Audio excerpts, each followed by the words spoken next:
Ильяс Есенберлин 1915 жылы 10 қаңтарда қазіргі Ақмола облысы Атбасар қаласында туған. Әкесі ағаш шебері болған. Бірақ өмірдің қиындығынан алдымен әкесі, содан соң шешесі қайтыс болып, інісі Раунақ екеуі жетім қалады.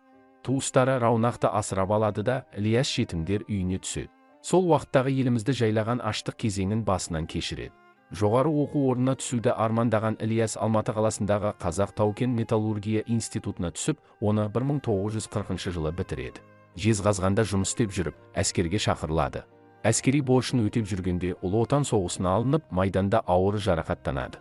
Соғыстан кейін бірнеше поэма жариялап, өлеңдер жинағын шығарған Ильяс Есенберлин қуғынға ұшырап, 1950 жылдары жазған шығармаларын ешбір баспа, газет және журнал қабылдамайтын болды.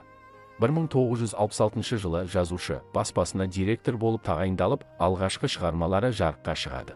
1970 жылдары Алмас қылыш, жанталас және қаһар романдарынан тұратын көшпенділер трилогиясы жарық көреді.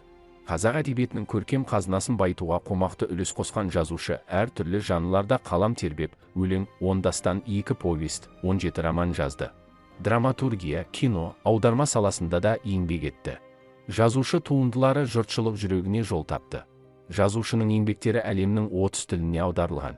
Ильяс Есенберлиннің шығармалары жапон тіліне аударылған. Жалғыз қазақ жазушысы Ильяс Есенберлин Қазақ Советтік Социалистік Республикасының Абай атындағы мемлекеттік сыйлығының лауреаты атанып, еңбек қызыл ту, құрмет белгісі ордендерімен, көптеген медальдармен марапатталып, халқының құрметіне зор абырой, даңққа бөленді.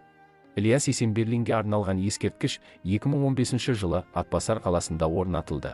Авторы мүсінші Қазақстан Республикасының Суретшілер одағының мүшесі Седлецкий болып табылады. Сондай-ақ жазушының туған жерінде 1999 жылы Есенберлиннің әдебиет музейі ашылды және аталмыш тұлғаның есімімен Қазақстанның барлық қалаларына көшелер атауы берілді.